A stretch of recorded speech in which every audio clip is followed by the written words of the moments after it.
Now, a major search operation is underway after the TV doctor Michael Mosley vanished during a hike on a Greek island.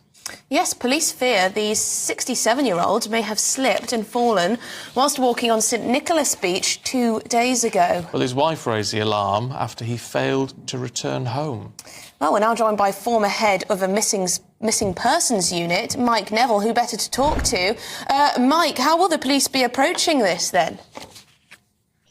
Well, they will no doubt have declared this a critical incident. You've got a man who's 67 years old, who's now been missing for 2 days in extraordinary heat. I've got a friend who's over in Turkey, very nearby, because Symi, of course, is more close to Turkey than it is mainland Greece. The heat is incredible.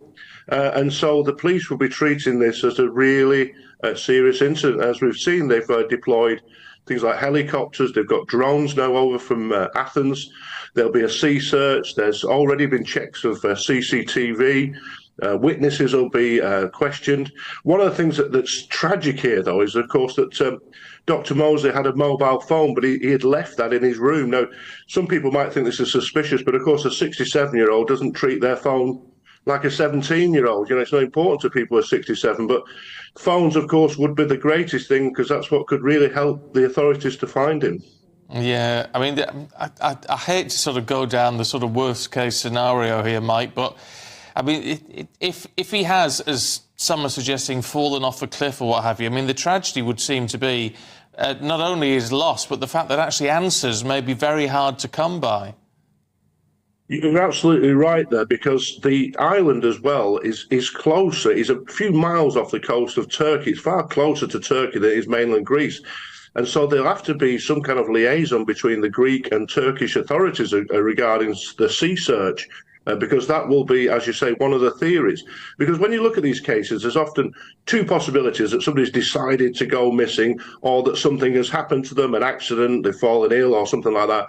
With Symi, it's so remote. You have to get ferries from Athens or from Rhodes. You can't simply just leave there. It'd be very, very difficult. So I think we can rule out that. It's the idea that he's maybe had a heart attack, he's fallen, or there's been snakes on the island, and we can only hope that he's still all right and that the search teams will find him.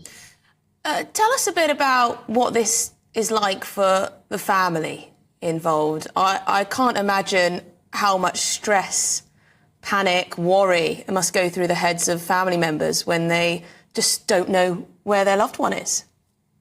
This is the tragedy, and what the police would do if they follow in UK procedures, and they do seem to be being very professional, they would appoint a family liaison officer who would be the conduit between the family and the senior police officer who's investigating it, so they can be updated absolutely all the time. They can be told what the police are doing, because all the police can do is try and alleviate the worries. But, of course, it's just a very tragic situation, and nothing can be said that's going to make it right until you say, we found him and he's alive. At what point, especially under these sort of weather conditions, Mike, are they likely to call it quits, do we think? Well, I don't think they'll call it quits. They're saying they're going to carry on for at least 5 days. You never know how long somebody can survive for. Did he have water? Has he got some food? He's obviously a doctor, so he knows how to, you know, we've seen the most doctors treat themselves in the most dreadful situations after things like helicopter crashes and things like that. So he's the best person to be treating himself.